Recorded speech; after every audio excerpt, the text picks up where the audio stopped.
Hello guys, स्वागत है आपका हमारे यूट्यूब चैनल में, जिसमें हम 2025 के एसएससी ऑल एग्ज़ाम के लिए पुनः अंकल की बुक से बहुत अच्छे से रिवीजन कर रहे हैं।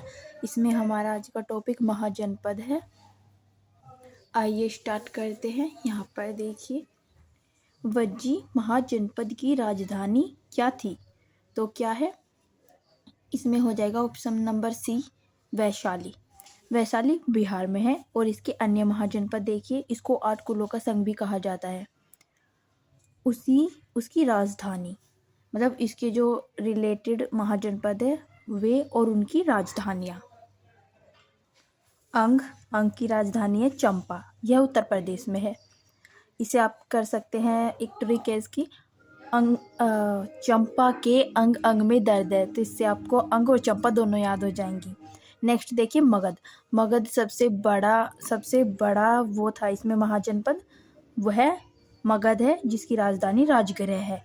काशी राजधानी वाराणसी, वत्स्य इसकी राजधानी कौशाम्बी, कौशल इसकी राजधानी श्रावस्ती, सूरसेन इसकी राजधानी मथुरा, पंचाल इसकी राजधानी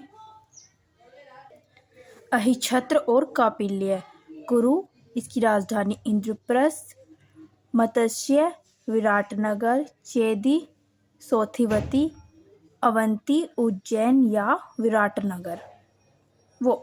उज्जैन या महिष्मती, गांधार तक्षशिला, काम्बोज पुंछ और अस्मक पोटाली और पोछाना, मल कुशीनगर। ये इससे रिलेटेड महाजनपद थे और राजधानियाँ। नेक्स्ट क्वेश्चन देखिए, कौशल महाजनपद 6ठी शताब्दी ईसा पूर्व वर्तमान में किसका एक भाग है? तो यह किसका भाग है? उत्तर प्रदेश का। Option number D. डिस्क्रिप्शन देखिए, उत्तर प्रदेश। अन्य महाजनपदों के आधुनिक नाम मुंगेर और भागलपुर, यह अंगा का। गया और पटना मगध, बनारस काशी, प्रयागराज वत्स्य, मालवा और मध्य प्रदेश अवंती, रावलपीड़ी गांधार, उत्तर बिहार वजी, जयपुर मत्स्य, मेरठ और हरियाणा कुरु, पश्चिमी उत्तर प्रदेश सूरसेन और पंचाल, बुंदेलखंड क्षेत्र चेंदी, राजरोही हजरा और उत्तर पश्चिम सीमांत प्रांत काम्बोज में है। गोदावरी के तट ये अस्माक या अससक है, और देवरिया और उत्तर प्रदेश ये मल्लागलात में थे। नेक्स्ट क्वेश्चन देखिए, झारखंड में पाई जाने वाली लोहे की खदानों ने प्राचीन भारत में निम्नलिखित में से किस साम्राज्य के उदय में सहयोग दिया है? तो किसमें सहयोग दिया था? उन्होंने मगध में दिया था। इसका यहाँ पर डिस्क्रिप्शन देखिए, मगध, कुरु जो कि मेरठ और हरियाणा का क्षेत्र है, लोह युग वैदिक सभ्यता जो कि 1200 से 900 ईसा पूर्व तक रही है, में एक इंडो आर्यो कबीले द्वारा शासित, जिन्होंने सरस्वती और गंगा नदी के बीच के क्षेत्र पर शासन किया था। नेक्स्ट देखिए, मगध महाजनपद डैश नदियों से घिरा हुआ है। तो जो मगध महाजनपद है वह किस नदी से घिरा है? वह गंगा और सोना से घिरा है। यहाँ पर देखिए, गंगा और सोना, इन नदियों और भूमि की उर्वरकता के कारण 6ठी शताब्दी ईस्वी में मगध महाजनपद में बस्ती शक्तिशाली बन गया और अब महाजनपद बिहार क्षेत्र का एक भाग है। नेक्स्ट क्वेश्चन देखिए, यहाँ पर प्राचीन काल में गंगा के दक्षिणी के क्षेत्र को में डैश के रूप में जाना जाता था। तो किसके रूप में जाना जाता था? मगध के रूप में। किसके रूप में? मगध के रूप में।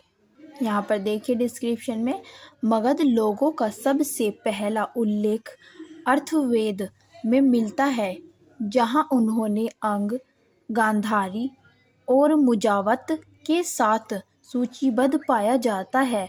मगध राजधानियाँ देखिए, जिसकी राजगृह और पाटलिपुत्र, कौशल की है श्रावस्ती, अंग चंपा और मत्स्य विराटनगर 16 महाजनपद में थे। नेक्स्ट देखिए, बिहार में डैश कई वर्षों तक मगध की राजधानी थी।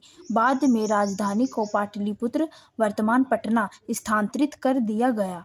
तो कौन थी वह? Rajgriha. Option number D, Magadh साम्राज्य पर निम्नलिखित राजवंशों का शासक था। यानी पहले देखिए, हर्यक वंश जिसका संस्थापक बिंबिसार था। फिर शिशुनाग, इसका संस्थापक शिशुनाग था। और नंद वंश जिसका संस्थापक महापद्म नंद था। सिकंदर ने 326 ईसा पूर्व में घनानंद के शासन काल के दौरान उत्तर पश्चिमी भारत पर आक्रमण किया। यह नंद वंश के अंतिम सम्राट थे। कौन थे? तो यह घनानंद। नेक्स्ट देखिए, प्राचीन भारत में महाजनपद के शासक फसलों की उपज के डैश की दर के कारण वसूलती थी। ऑप्शन सी सही हो जाएगा, 1/6वां भाग। यहाँ पर देखिए डिस्क्रिप्शन में 1/6वां भाग। प्राचीन भारत में महाजनपदों के शासक अपने क्षेत्र के किसानों से भाग नामक कर वसूल करते थे। यानी जब महाजनपद का शासन था तो उस समय जो भूमि पर कर लिया जाता था तो वो 1/6 की दर से लिया जाता था। क्वेश्चन नंबर 103 देखिए, शासक का नाम साम्राज्य की निम्नलिखित में से कौन सी जोड़ी सही सुमेलित है? तो इसमें हमें देखना है कौन सा सही है। महापद्म नंद मगध साम्राज्य और अजातशत्रु मौर्य साम्राज्य। क्या ये सही है? तो नहीं, केवल डी सही है। यानी जो महापद्म नंद है वो मगध साम्राज्य का नहीं है। अभी मैंने आपको पहले क्वेश्चन में पढ़ाया है, महापद्म नंद नंद वंश का शासक था, तो उसका संस्थापक भी वही था, नंद वंश का। ये मगध साम्राज्य का नहीं है। चलो इसका डिस्क्रिप्शन देखते हैं। केवल फर्स्ट ही सही रहेगा। यहाँ पर देखिए, महापद्म नंद ने पूर्वी मगध में नंद वंश की स्थापना की। उन्होंने अपने राज्य की राजधानी के रूप में पाटलिपुत्र यानी पटना बिहार की स्थापना की। उन्होंने भारत का पहला ऐतिहासिक सम्राट कहा जाता है। किसको? महापद्म नंद को।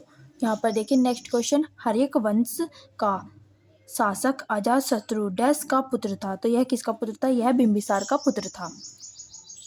सॉल्यूशन देखिए, यहाँ पर बिंबिसार हर्यक वंश का मगध का पहला शासक था। अजातशत्रु 492 से 460 ईसा पूर्व या 4वीं शताब्दी ईसा पूर्व की शुरुआत में रहा था। पूर्वी भारत में मगध के हर्यक राजवंश के एक राजा थे। वह राजा बिंबिसार के पुत्र थे और महावीर, जिन्हें निगता तटपुत्र कहा जाता था, और गौतम बुद्ध दोनों के समकालीन थे। नेक्स्ट देखिए, नंद वंश का अंतिम शासक निम्न में से कौन था? तो कौन था? ऑप्शन ए सही हो जाएगा, घनानंद। यहाँ पर देखिए घनानंद, इसकी मृत्यु 321 ईसा पूर्व यानी नंद वंश के अंतिम शासक थे। वह राजवंश के संस्थापक उग्रसेन के आठ भाइयों में सबसे छोटे थे। नंद वंश उनके साथ लगभग 321 ईसा पूर्व में समाप्त हो गया, जब चंद्रगुप्त मौर्य ने मौर्य वंश की नींव रखी थी।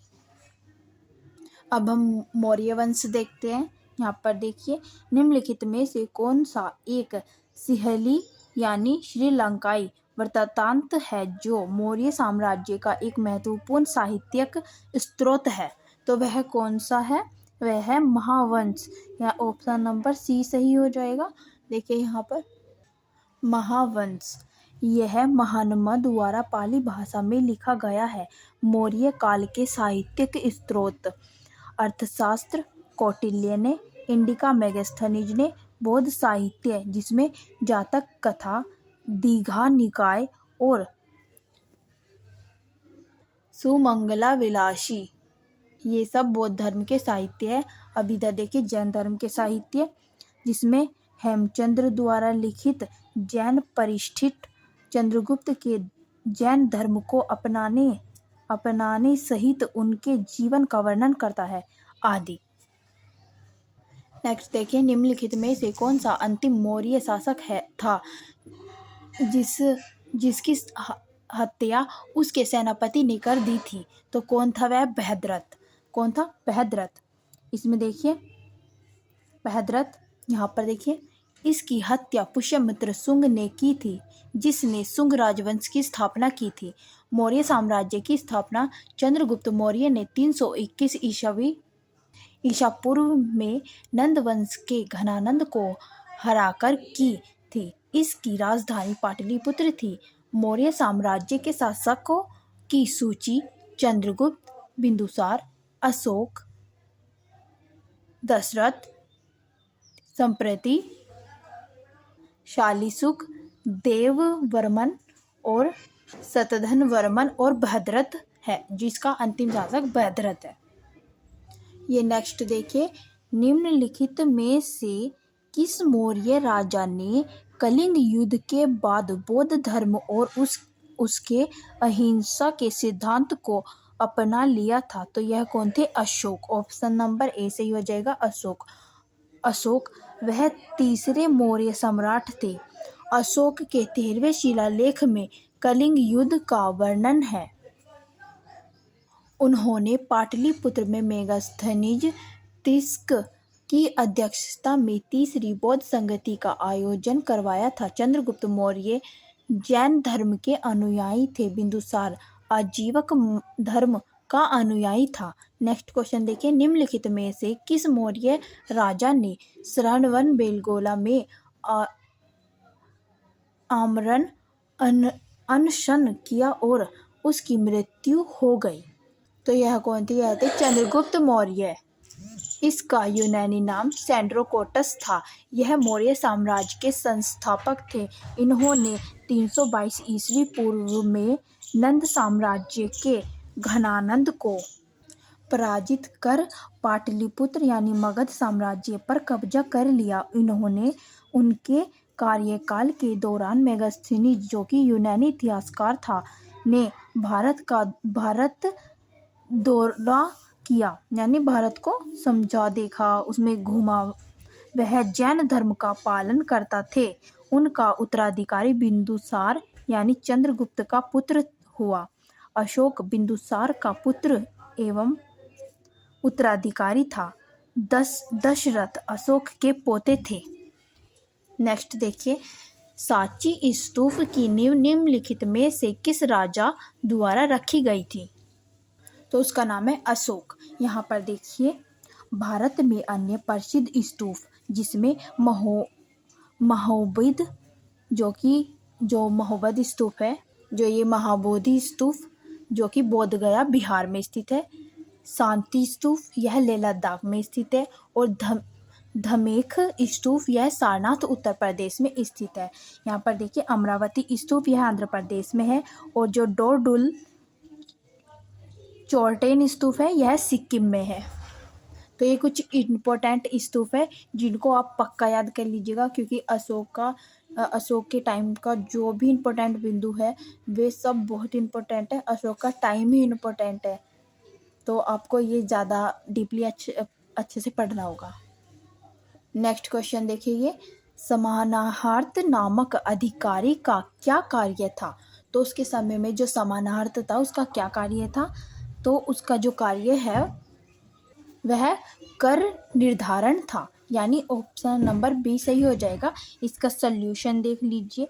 कर निर्धारण यानी मौर्य प्रशासन के दौरान अधिकारी, जो मौर्य शासक के समय काल में जो अधिकारी हुए हैं उनको क्या अलग अलग नाम से जाना जाता था? तो वे देखिए, यहाँ पर देखिए, शुल्क अध्यक्ष, इसको शाही आय के प्रभावी अधिकारी कहा जाता था।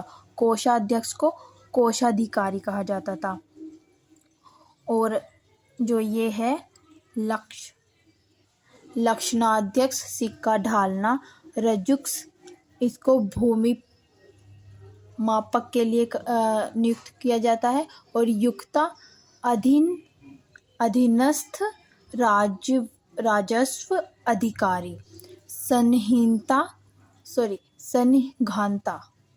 यह है सनिघाता, कोषाध्यक्ष, पण्याध्यक्ष, कार्यालय वाणिज्य विभाग का अध्यक्ष होता था।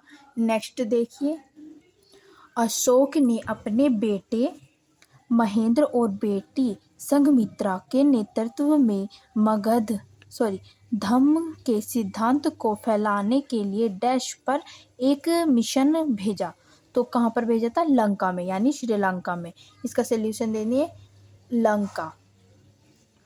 उन्हें बौद्ध मिशनरी के कर्तव्यों को पूरा करने के लिए नियुक्त किया गया था। महान अशोक 268 ईसा पूर्व से 232 ईसा पूर्व तक तीसरे मौर्य साम्राज्य के सम्राट थे, जिन्होंने बौद्ध धर्म अपनाया और धम्म यानी धार्मिकता की अवधारणा को बढ़ावा दिया। नेक्स्ट देखिए, चंद्रगुप्त मौर्य के दरबार में यूनानी राजदूत मेगास्थनीज को किसने भेजा था? तो किसने भेजा था? सेल्यूकस प्रथम ने, यानी सेल्यूकस निकेटर। यहाँ पर डिस्क्रिप्शन में देखिए, सेल्यूकस निकेटर, इन्होंने सेल्यूसिड साम्राज्य की स्थापना की थी। एक मैसेडोनियाई यूनानी जर्नल अधिकारी और सिकंदर महान के उत्तराधिकारी थे। चंद्रगुप्त मौर्य जैन भिक्षुक बन गए और श्रवणबेलगोला में संलेखन विधि द्वारा इनको मृत्यु प्राप्त हो गई। देखिए, मृत्यु तक उपवास करने की प्रथा, यानी मृत्यु तक जो उपवास रखते हैं उस विधि को संलेखन विधि कहते हैं। तो उस विधि द्वारा उनकी मृत्यु हो गई। ओके गाइज, आज हम इतना ही करेंगे। 114 क्वेश्चन से हम कल को स्टार्ट करेंगे। और अगर आपको मेरी वीडियो अच्छी लगती है तो आप मुझे कमेंट में बताना। जो भी गलती हो जाती है तो आप मुझे कमेंट में बताना, मैं उसको इम्प्रूव करूँगी। And thank you.